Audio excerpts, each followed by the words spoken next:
Dan nyaris kita tidak temukan manusia yang sempurna kecuali Nabi dan Rasul yang punya sifat maksum, dijaga oleh Allah Subhanahu wa Ta'ala.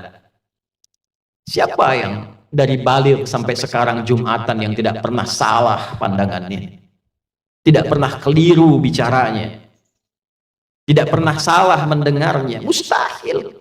Ustaz, seustad-ustadnya, kiai sekiai-kiainya pasti pernah salah. Jadi kalau Anda ingin mencari kesalahan seorang ustadz, pasti ditemukan sepanjang dia manusia. Kiai demikian, Habib demikian, sepanjang manusia, sepanjang bukan Nabi dan Rasul.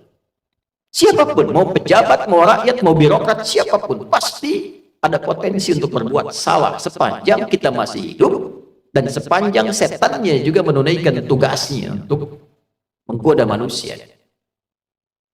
Nah, Allah yang punya sifat Rahman dan Rahim sebagai penutup bagian dari khutbah ini menginginkan dalam situasi itu pun tetap melindungi kita, tetap menjaga kita, karena Allah pun mendeklarasikan, engkau bisa menggoda, tapi aku pun membentengi hambaku dari godaanmu itu.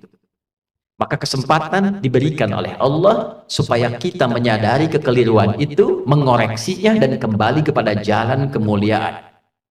Tidak ada manusia yang tidak salah selain Nabi dan Rasul. Tapi diberi kesempatan oleh Allah dari kesalahan itu kembali menjadi soleh. Saudara, bila kita mengoreksi yang salah menjadi soleh, tidak baik menjadi baik, maka kebaikan yang dihasilkan dari sifat korektif dari yang tidak baik itu disebut birrun namanya. Birrun. Bila itu melekat pada diri kita, kembali jadi baik, birrunnya nempel dalam diri kita, jadi baik lagi, maka berubah menjadi mabrurun. Maka dilatihlah setidaknya dalam ritual setahun sekali, belajar, kontemplasi, apa selamanya saya akan jadi seperti yang tidak baik ini. Kata-kata kotor, senang mencela orang, pikiran yang nggak bagus, mendengar yang nggak baik. Sementara saya sadar saya pulang akan menghadap Allah. Nanti dikumpulkan di padang Arafah. Maka dibawa ke miniatur kehidupan orang kumpul semua sama, mau pejabat, mau rakyat, mau punya kedudukan, mau tidak, pakaiannya sama, ritualnya serupa, deklarasi kesetaraan. Bahkan sebelum PBB deklarasi, sebelum ada terbentuk banyak negara, Islam sudah memperkenalkan kesetaraan. Tapi dalam kesetaraan itu ada renungan. Apakah akan begini selamanya? Sementara kita akan pulang kepada Allah, apa enggak malu pulang dengan status sebagai pencuri, pulang dengan status sebagai koruptor, pulang dengan status sebagai pencela, pulang dengan status sebagai penyogok? Apa enggak malu diviralkan di alam akhirat nanti? Fulan koruptor, fulan penyogok, fulan pezina, fulan penipu, datanya dibuka semua, nggak bisa bohong dia. Apa enggak malu? Maka direnungi itu di Arafah itu. Taubat dia, kenali dirinya, tahu kemana ia berkehidupan, kemana ia berakhir, kemana ia pulang. Setelah itu dia bertekad, dia pikir dari Arafah pergi ke Muzdalifah. Fa idza afadtum min Arafatin fadhkurullaha 'indal masy'aril haram.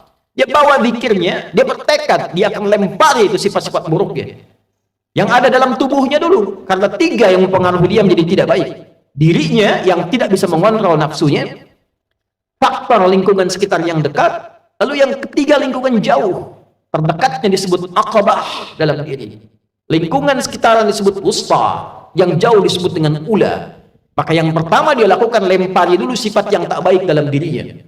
Maka catatan di Arafah dia bawa ke Muzdalifah, dia bawa 7 kerikil di situ, dia datang ke Jamarat, dia lempari. Bismillah, Allahu Akbar, lontar sifat kurang baiknya. Oh, ini diri saya yang tak bisa mengontrol nafsu, sering celah orang. Bismillah, Allahu Akbar, lontar, dia nangis karena yang dilontar sifat buruknya. Ritualnya demikian. 2 lontar, 3 lontar, sampai ujung kepala, sampai kaki. Setelah dia melontar, dia menghadap ke arah kiblat, lalu dia berkomitmen, inni wajjahtu wajhiya lilladzi fatara as-samawati wal arda hanifan musliman wa ma ana minal musyrikin, inna salati wa nusuki wa mahyaya wa mamati lillahi rabbil alamin la syarika lah wa bidzalika umirtu wa ana minal muslimin wa ana awwalul muslimin. Ya Allah, detik inilah aku pasrahkan diriku sepenuhnya kepada Engkau, penguasa semesta. Ada orang-orang berkata Tuhan itu alam semesta, maka Allah lebih detil lewat Rasul yang disampaikan, akulah penguasa alam semesta itu. Ada sering orang berkata karena dia sulit menemukan Tuhan, dia katakan semesta begini, alam semesta memberikan hukum. Saudara, Allah langsung mengatakan, Alhamdulillahi Rabbil Alamin. Kalau engkau masih bingung, akulah Tuhan yang merawat dan mencipta semesta itu. Maka Nabi mengajarkan, aku pasrahkan ya Allah diriku kepada engkau penguasa semesta. Bila pun selama ini aku sholat, aku beribadah, aku hidup ya Allah. Dan kalaupun aku wafat sampai detik ini, aku menyadari aku banyak salah. Maka aku bertobat dan berjanji tidak akan menyimpang lagi. Kalau engkau beri aku kesempatan hidup setelah ini, aku berjanji akan menjadi muslim yang lebih baik lagi mulai detik ini. Lalu setelah itu dia merenung lagi, ada yang belum selesai, maka dia pergi ke Muna. Kita kenal dengan Mina. Dia renungkan apa nih? Karena pengaruh teman, catat oleh dia. Oh, ini saya nggak bagus karena gaulnya nggak baik di sini. Karena pengaruh tempat baru, dia bertugas, bertemu lingkungan baru, ulah. Maka dia balik lagi. Sehari, renungkan lagi, 2 hari. Dia merasa bagus, selesai. Tawaf ifadah, atau dahulukan oleh dia, selesai, tuntas hajinya. Dia merasa kurang sempurna, sampai hari ketiga, nafar akhir. Wadhkurullaha fi ayyamin ma'dudat faman ta'ajjala fi yawmaini fala ithma alaihi wa man ta'akhkhara fala ithma alaihi. Apa kesimpulannya? Liman ittaqa. Jika dia sudah menilai dirinya, takwanya sudah balik. Jadi intinya takwa lagi. Takwa lagi.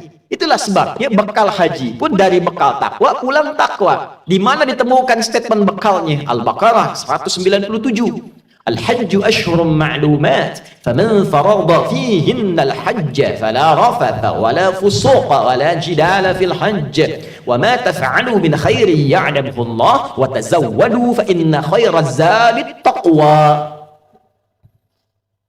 Haji itu ditentukan waktunya, sudah viral diketahui persiapan sampai puncaknya. Jika Anda komitmen bersiap haji, maka siapkan dirimu. Jangan berkata kotor. Jangan engkau berdebat pada yang tidak penting, berselisih. Jangan berperilaku menyimpang. Itu yang kita koreksi di sana. Silahkan berbekal. Allah tahu banyak orang mau berbekal. Kopernya tuh silahkan besarin, bekalin materinya, baju, persiapan. Tapi yang terpenting bukan itu, kata Allah. Yang terpenting itu koreksi dirimu.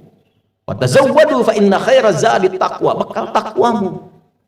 Makanya sebelum berangkat kita manasik tuh. Malam tahajud tingkatkan, baca Quran tingkatkan, itu bagian takwa. Nanti di sana dioptimalkan. Begitu pulang 5 menit taqa. Setelah 2 hari, 3 hari selesai di Muna itu kita simpulkan ada perubahan enggak? Itulah sifat takwa. Ketika pulang berubah jadi baik. Yang tak baik dikoreksi jadi baik. Itulah birrun. Melekat pada pelakunya mabrurun. Ini yang dimaksud kalimat Nabi al-hajjul mabrur. Haji yang merubah pelakunya menjadi lebih baik dari sebelumnya. Bagi kita yang belum atau tidak berhaji di tahun ini, maka diberikan jalan berbeda. Tapi ini bukan haji. Tetap haji lebih utama karena ada ritual-ritualnya. Tapi ada substansi yang serupa, mabrur, membentuk karakter mabrur walaupun belum ada kesempatan haji. Lewat apa itu? Awal Dzulhijjah kita puasa, bekali takwa. Di sana wukuf di hari ke-9 waktu Saudi. Makanya disebutkan yaum siyam yaumi arafata. Puasa yang dilangsungkan di harinya saat orang-orang itu wukuf di Arafah, hari di Arafahnya tanggal 9. 9 waktu Saudi, 9 waktu kita. Di sana tanggal 9 wukuf, di sini kita tunaikan puasa. Sama persis puasanya, ya seperti halnya perilaku orang-orang yang sedang wukuf, dia merenung, dia koreksi. Jadi tidak seperti yang Ramadan sifatnya. Tidak seperti yang Ayyamul Bidh sifatnya. Bukan cuma sekedar tahan lapar, haus, terbit fajar sampai maghrib. Semua puasa tidak begitu. Ada keistimewaannya. Khusus untuk Arafah, esensinya koreksi diri. Kenali kekurangan dan seterusnya. Malamnya takbir, saat di sana melontar jumrah esoknya tanggal 10, di sini kita menyembelih. Sifat hewani. Hewan itu diciptakan dengan nafsu. Jadi gambaran nafsu itu ada di hewan. Hewan tak punya takwa. Karena di sana melontar sifat hewani nafsunya, di sini menyembelih dan kalimatnya setelah itu sama, menghadap ke arah kiblat, mengatakan kalimat yang sama, inni wajjahtu dan seterusnya. Inilah yang dimaksud Allah di Quran surah 22 ayat 37. Di sana takwa, di sini takwa. La yanalallaha luhumuha wala dima'uha walakin yanaluhut taqwa minkum. Yang diterima, yang sampai pada Allah itu bukan berapa besar sapinya, bukan berapa besar kerbaunya, bukan berapa banyak darahnya. Yang diterima oleh Allah, kata Allah, takwanya. Ada perubahan nggak? Merasa lebih dekat nggak dengan Allah? Merasa meningkat gak ibadahnya? Meningkat, mendekat, lebih dekat lagi, itu korban. Semakin meningkat disebut kurban. Itulah sebabnya ibadahnya disebut kurban. Dari kata koruba, bukan korban. Kurban. Kenapa disebut kurban? Yang dimaksudkan ketika kita berbagi dan komitmen menjadi baik, dilihat standarnya setelah itu menjadi lebih dekat hubungannya dengan Allah. Meningkat takwanya. Itulah mabrur. Sekarang kita lihat. Sehari setelah hari tasyrik, Jumat ini, Jumat deklarasi perubahan diri kita. Bukankah kita di Jumat ini dipanggil untuk meningkatkan zikir? Coba dicek, jadi lebih dekat gak dengan Allah? Merasa meningkat gak takwanya? Beruntung kita, alhamdulillah, tinggal di Indonesia, karena semua bagian dasar kehidupan berbangsa, bernegara dipaku dengan sifat takwa. Di pendidikan, Undang-Undang Sisdiknas nomor 20 tahun 2003, dari mulai pasal menimbang A sampai E, 5 itu poinnya. Poin kedua, B itu sudah takwa. Undang-Undang Dasar tahun 1945 mengamanatkan pada pemerintah mengusahakan menyelenggarakan satu sistem pendidikan yang meningkatkan keimanan dan ketakwaan pada Tuhan Yang Maha Esa serta akhlak mulia, baru mencerdaskan kehidupan bangsa. Masuk tentara Sabta Marga ada 7, nomor 3-nya itu adalah takwa. Kami tentara Indonesia yang bertakwa pada Tuhan Yang Maha Esa, membela kebenaran, kejujuran, dan keadilan. Masuk hakim ada pancadharma. Nomor 1-nya itu takwa. Dari takwa sampai tirta, 1-nya takwa. Kami hakim Indonesia yang bertakwa pada Tuhan Yang Maha Esa. Masuk polisi, Tribrata, nomor 1-nya takwa. Kami polisi, Negara Kesatuan Republik Indonesia yang bertakwa pada Tuhan Yang Maha Esa. Jadi itu ukuran pendiri bangsa ini menginginkan kita jadi orang baik sebelum pintar. Sebab pintar tidak baik, celaka. Korupsi itu banyak dilakukan oleh yang pintar. Pengelabuannya oleh yang pintar. Cuma karena nggak ada takwanya sebagai amanat undang-undang, itu yang jadi problem. Nah, kalau kita mengklaim negara muslim terbesar, setiap Jumat pengingat pertama takwa, hadirin. Bertakwalah kepada Allah dengan sebenar-benarnya takwa. Tuh pulang Jumatan, betul nggak takwanya ada tuh? Ada nggak yang hilang sendal tuh? Baru keluar masjid. Tuh kalau kita tunjukkan menjadi muslim yang benar, berubah jadi lebih baik, kurban dekat dengan Allah, itulah esensi manusia mabrur yang diinginkan oleh Allah dan Rasul.